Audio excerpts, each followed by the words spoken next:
Welcome back to the Religious Treehouse. I'm Jodie. I'm Matthew. How are you doing today, Matthew? I am doing so good. Um, it's been a fun week. I've been doing lots of reading. We love to read.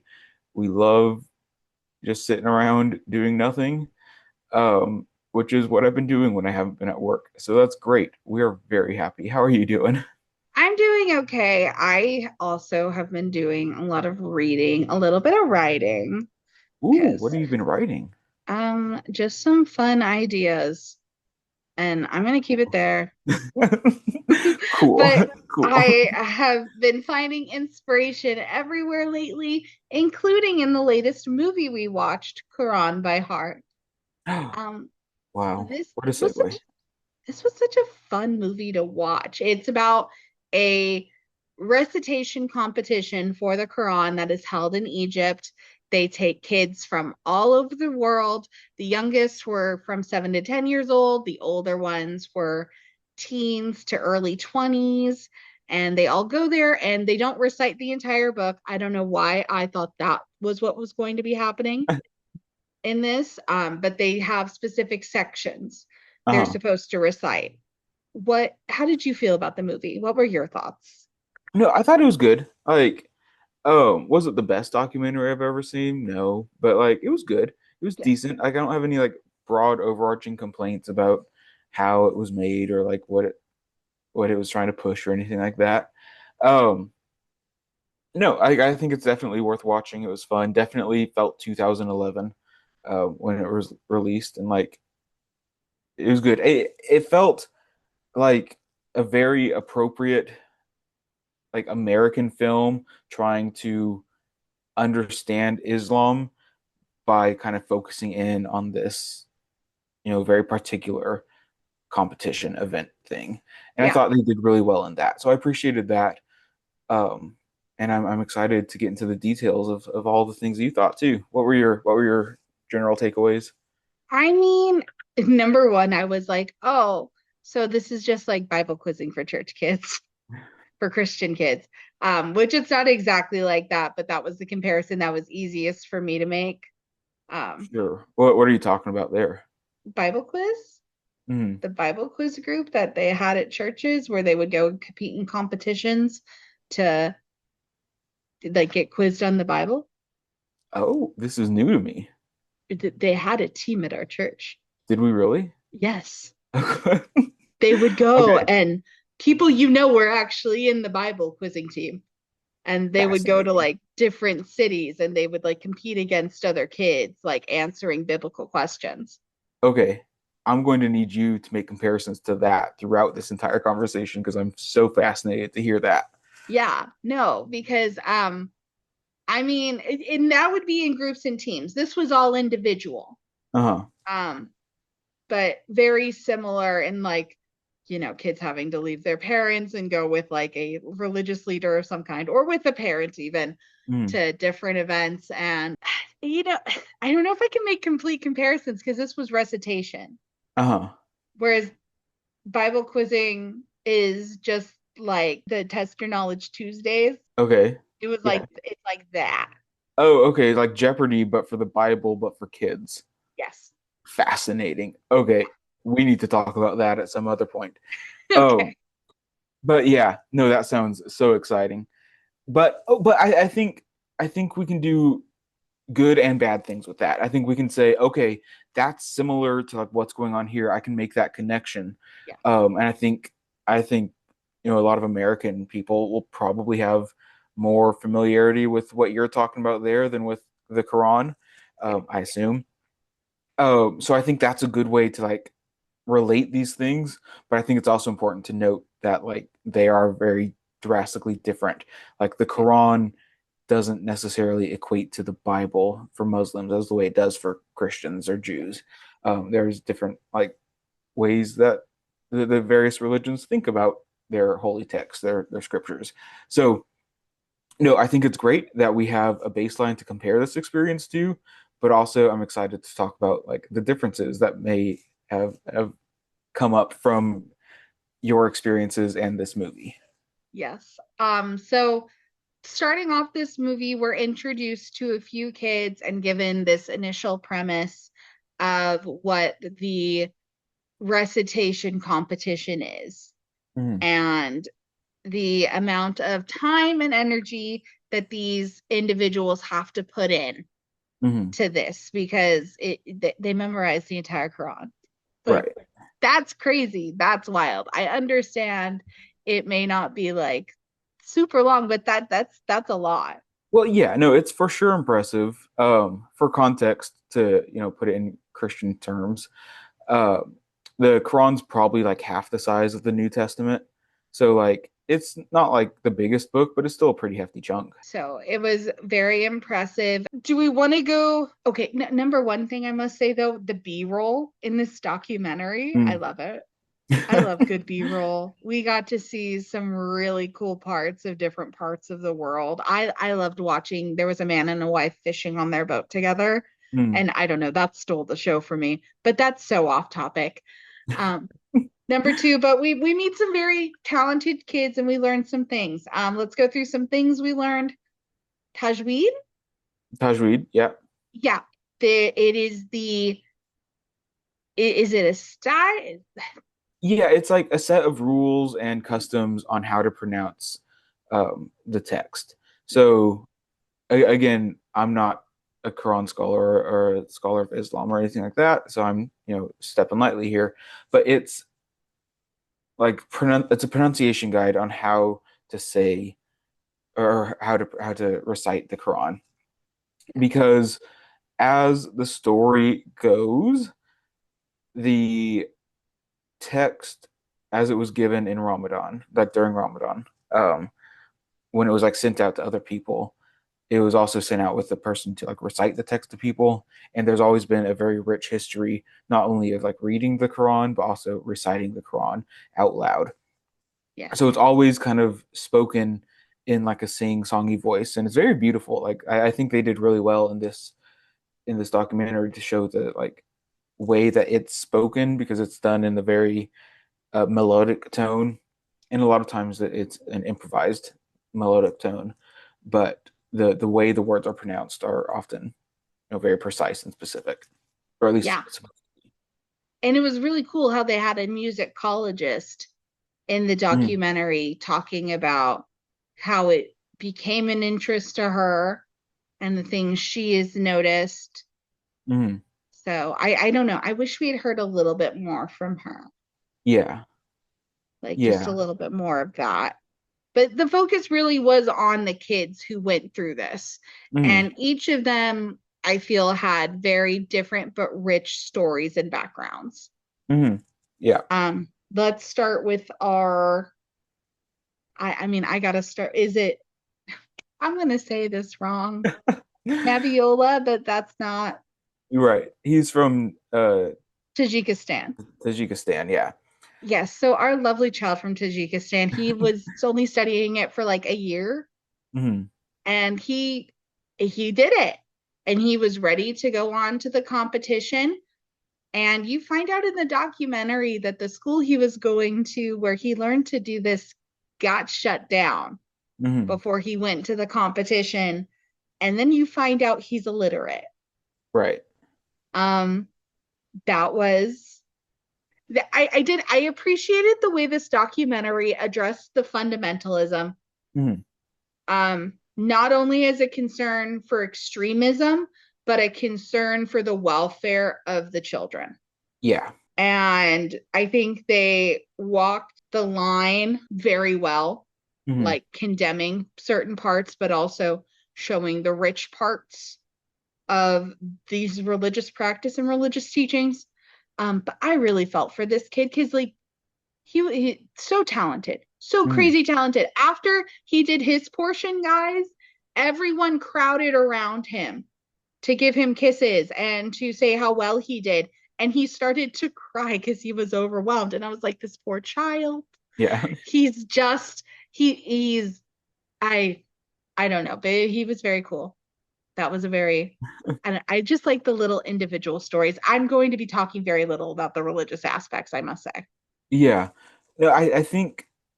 what this movie did, like to go back to your comment on fundamentalism and stuff like Yeah. that, I think as a product of 2011, where tensions and still are were and still are high with like because this was obviously made for like an American Western audience.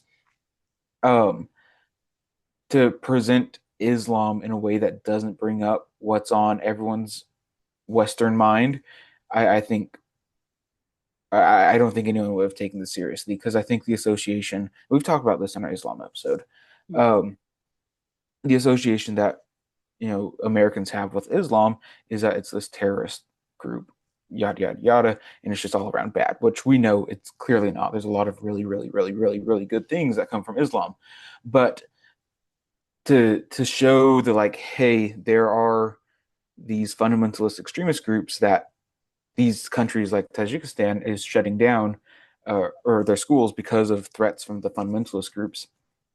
I think did a good job to show both the like, hey, there's really good ways to practice Islam and there's really bad ways to practice Islam.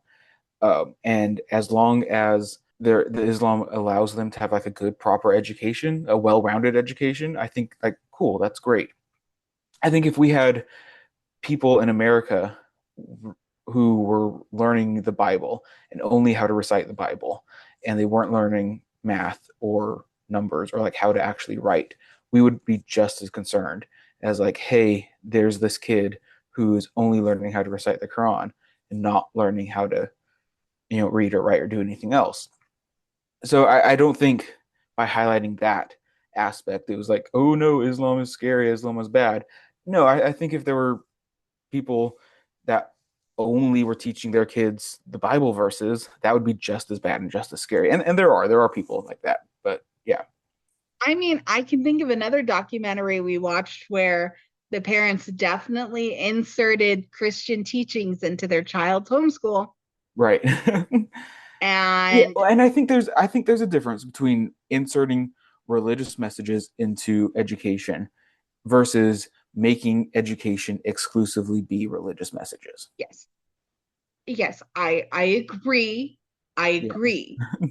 The dinosaur conversation was concerning The in the dinosaur. documentary we watched, Oh, in the oh Jesus my Camp. goodness, why can't it Jesus camp? Yeah. Yeah, dinosaur. Yeah. But no, you're right. You're right because there, one child was learning to read and write, the Yeah. other one wasn't, and that was the big concern. And he just, you could, he's so intelligent Mm, to memorize this in a year. He's being limited by not knowing how to read and write, right. which is a disservice. So yes, it was a good conversation. And it's a great conversation for all of us to have about children who are being taught by only one person with no other supervision. So that was good. And he got third place, but he was the Mm, only child to recite in front of the president of Egypt. right. So, woo, Woo! that was our first one. And then we go to the Maldives, where Maldives. we meet my favorite contestant, Rifta. She guys, so they do this during the month of Ramadan because that is when the Quran was revealed to the Prophet. That makes sense to me. Mm. So they're abiding by Ramadan rules. You don't eat until sundown. Why the competition had to go until 3 a.m. escapes me. But they had a 10-year-old girl up until like 3 a.m. She didn't compete until like 2:30 in the morning. She got one of the highest scores. She got Mm. a 97. She's from the Maldives. She came with her father. We got to meet some of her family. Her mom loves her. I'm so sorry. My favorite parts of this movie were the parents talking about like how proud of their kids they were. And you could see how much they love them. It was so cool. But she's dedicated herself to learning this Mm. because her father is has very much stressed to her that he wants her to have a religious upbringing and a religious education. Whereas her mom's like, I want her to have a career. And she Yeah. even asks Rifta, what do you want to do? And Rifta's like, I want to explore the night. Phenomenal. And then we get into the movie later, and they find out that those extra days they had in Cairo were leading up to another round of the competition. And the dad's saying, "Oh, we wasted those days. If I had known she'd have another round." And in my mind, I'm like, that little girl must have been so excited to explore Egypt. She didn't Mm. like the camels, but she wants to be an explorer. So here she is exploring. So I Yeah. liked I liked Rifta's story. Um, it did it did make me sad though, because Mm. we get to the end of the movie and her mom's again reiterating how she wants her to have a career and whatever life she wants, and it's her decision. And her dad saying, no, she's going to have a religious education and she's going to be a housewife. Yeah. And because they interviewed the president of the Maldives, which I suppose that's a big pull. I don't know how you get a president to interview for a documentary. Like, good job. But I thought it was really interesting how he was talking about like the Islam of the 1950s and 60s there, and how like they dressed very Western, and they were like, rather Western in their thought and stuff like that. And then as more fundamentalist movements got louder and louder voices, they like had more head coverings and stuff like that. And then because the Maldives has a fairly, modern, progressive, not like progressive, but comparatively progressive view of Islam, a lot of more fundamentalists try to outsource their education to out of the country, which is what um, her father wanted to do. And I thought that did a really good job of showing the diversity of Islam. And like this whole movie, like the diversity of Islam was, I think, really well highlighted. But how the her father was like when they were in Egypt, like, I don't understand why all these people don't have beards. Like, that's how you have to do Islam. You can't shave your beard. You have to have a beard. And I don't know why they're wearing pants down to their ankles, because that would be awful. You don't wear your pants down to your ankles. And I thought, I really wish that was explored more, but I Mm, like how much they explored it because it shows how vastly different Islam is from place to place, from believer to believer, which we don't often get in conversations about Islam in America. Islam is often grouped into this one thing, and it's so hard to see it as anything that could have intricacies and, you know, differences yeah. because we're just so unaware of what's going on. So I think this movie did really well at highlighting how Islam can vary across different, cultures and practices. 100% agree. It, yeah, I thought it was, and I think that's why I like this so much, because it was a conversation we never have about Yeah. Islam, whereas like I have this conversation about Christianity all the time, Yeah. about the little differences. Like we were talking the other day about what each like Christian denomination is known Hmm. for. Like Presbyterians are known for like food, Okay. apparently. I, this is going off based off of my parents' Okay. knowledge of the stereotypes when they were Sure. like growing up in LA, and like what the different churches were known to have. I mean, a Okay. lot of churches are known for their food, but apparently the Presbyterians have really good food. I guess. Um, I was like, oh, good to know. And never mind, I'm not going to say what I said about the Baptists, but you can imagine.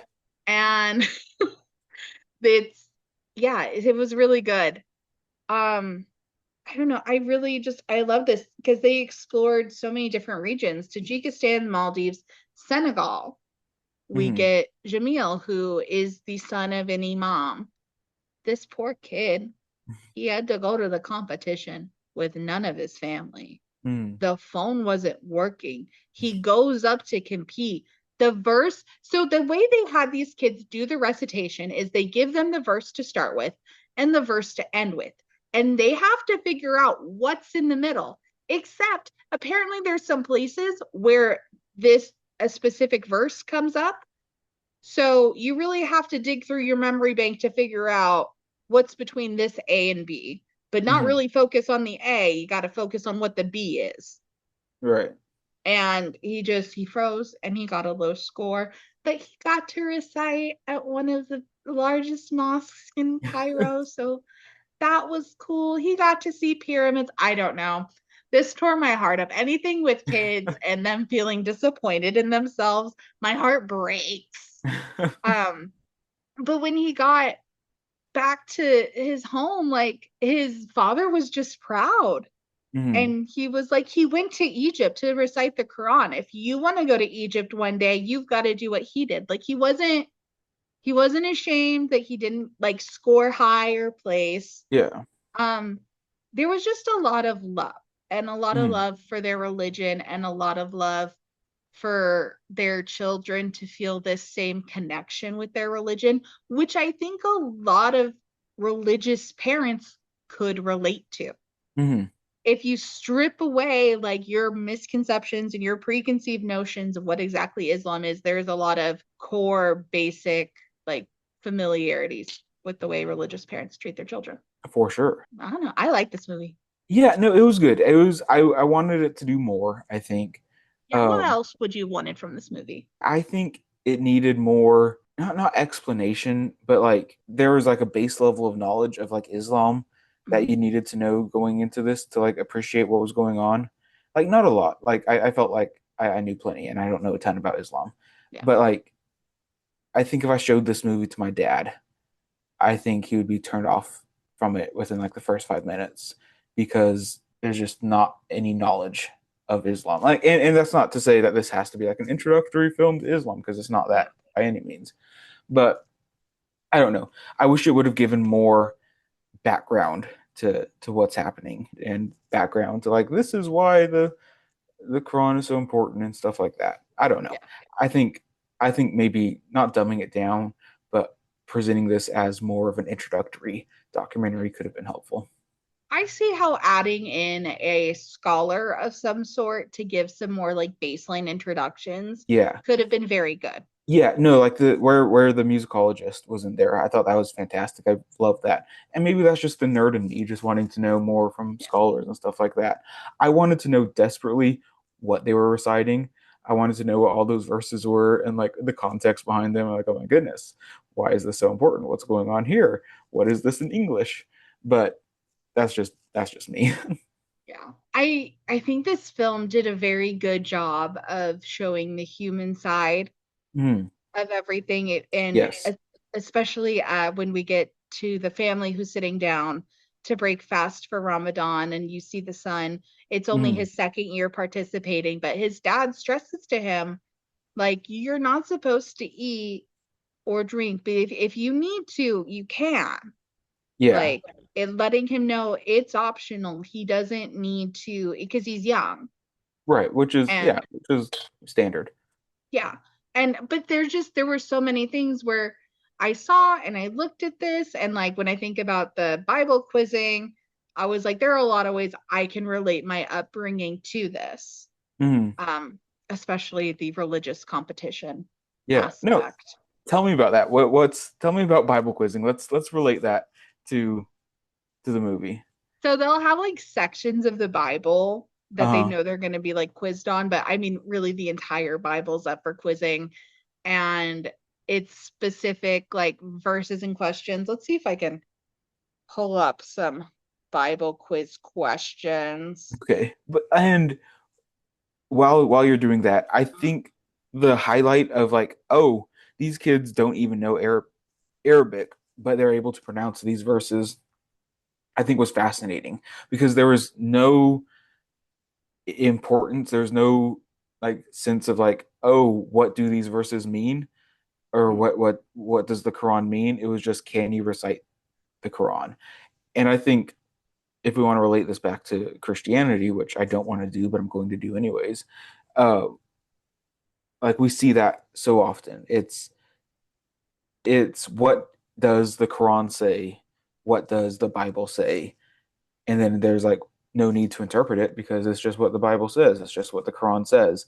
And I think that is what grinds my gears because I'm no Quran scholar, but I do know how to interpret text. I do know, some of the nitty gritties of textual interpretation, and you can't just let a text stand by itself. You have to interpret it. You have to put it in whatever uh, context, I guess, is the best word I can think of there that it needs. And just by reading it, just by consuming that information with your eyes or your ears, if you're hearing it, requires a level of interpretation. And so that is what frustrated me is that like we didn't get any like no, that just needs interpretation, because we got a few people say like no, it's just the Quran. You just read the Quran. And I hear so many Christians do that with the Bible too. Like, no, you don't need to interpret the Bible. It's just the Bible. The answer's in the Bible. Um, so, as you said, parallels. Not perfect parallels, but parallels. Yes. So here is a basic kind of description for what Bible quizzing is. It is a discipleship ministry Okay. to based on the memorization and application of the Word of God. Mm, Propelled to learn as many as 400 to 500 verses of Scripture each quiz season, word for word from the King James version of the Bible. of course, the King James Understanding version. is tested by answering different types of questions in structured team-based tournaments. Through this And sport, okay, before you go on, I think it's fascinating that it's obviously the King James version of the Bible, but one of the things that differ from the Bible and Quran is that the Quran is not a translation. It is in Arabic. That's why they're so focused on it being in Arabic and memorizing the Arabic translation. Like I have a Quran, but I have an English translation of the Quran because I can't speak Arabic. I can't read Arabic. But with the Bible, with Christianity, there seems to be like a draw to like, hey, we need a version of the text that we can just be like, hey, this is the text. We don't need to like learn all these other languages. We just need to know English. And it's so fascinating to me that we've like chosen, oh, it's the KJV. That's the version. That's the version we're going with. that's the version. That's But the version. And that's the that's a version tangent. we'll be quizzing monthly by Yeah, district. of There course. are 5 regional Bible quiz extravaganzas. Extravaganzas. Oh, yeah. Southeast, South Central, Western, Northeast, and North Central. And Hmm. the annual North American Bible Quiz Tournament. Is that the one that Jeff Foxworthy hosts? Maybe. I don't. That was like a TV show, I think. I don't know. That's a tangent. We're going off on so many tangents here. Yeah, we are, but I'll Oh, go back to this. Um, but yeah, it's a little bit memorization, a little bit multiple choice, hmm. but a parallel, Yeah, a competitive religiosity. sure, of course. It's religion in a competitive nature, which Yeah. I'm not saying there's anything wrong with that. And No. there's also a parallel that could be made between the Quran recitation and poetry and prose Hmm. that happens in schools in a non-religious setting. Yeah. Um, except, there is the religious element in the Quran recitation. So it's not something that is uncommon Right. for children to take part in religious competitions. Right. Right. So if anyone were, sorry, my mind likes to make up scenarios, and in my mind, I'm sure someone somewhere saw this and like, that's horrible. How dare they do that to their children? Becky, did you Yeah. read the King James? And I'm just like, where is the difference? Mhm. Where is the difference? And maybe it is in the understanding of the thing they are intaking, but I don't know. Yeah. No, I think this would be a good movie to watch alongside, like, because I like the either the Jeff Foxworthy Bible trivia thing. I know he does one. I don't know what it is, but and I'm sure there's other documentaries of like Christianity. I even Jesus Camp. I think watching this alongside Jesus Camp and seeing how these like children's events in these religions work alongside each other and like compare and contrast, I think could be fascinating. But The American Bible Challenge, the American Bible Challenge, which fascinating. I mean, same difference, Yeah. really, when Is we that talk about biblical quizzing. with kids, or is that like just whoever can get on his TV show? Let's see. It was, Guys, join us next week as we watch the American Bible Challenge with Jeff mm, Foxworthy. it included nuns, cowboys, None? and rappers. So Oh, cool. adults, not children. Never mind. Never mind. I mean, it'd still be fun to watch. I hope the nuns took it. Like You'd hope. you would hope the nuns would just topple everyone. But you know what? Cowboys got a lot of time on the range. So, but yeah, I enjoyed this movie. Was it a religious movie or a movie about religion? A movie Yeah, about religion. sure. Yeah. Yeah. I mean, a movie about a religious competition. And aren't they all? No. Aren't they all? Were you surprised it was held in Egypt? No? Were No, you? I don't know if I would say I was surprised. I do wonder if it ever switches. Mm. But my I wanted to say my favorite joke, the guy who was in charge of the whole thing cracked me up the entire time. Number one, during Rifta's turn, he kept smiling to encourage her. Mm. And I thought that was very sweet. But also later, when our friend from Tajikistan came up for the second round and he was about to explain the rules, he was speaking in Arabic. This kid does not understand Arabic. And he goes, "Here are the rules, even though you don't speak Arabic and have no idea what I'm saying." Yeah. And just in front of everyone. And I'm like, that's great because there was a level of like acknowledging like Yeah. the fact that these children are competing in a language they're not even fluent in. Yeah. Crazy.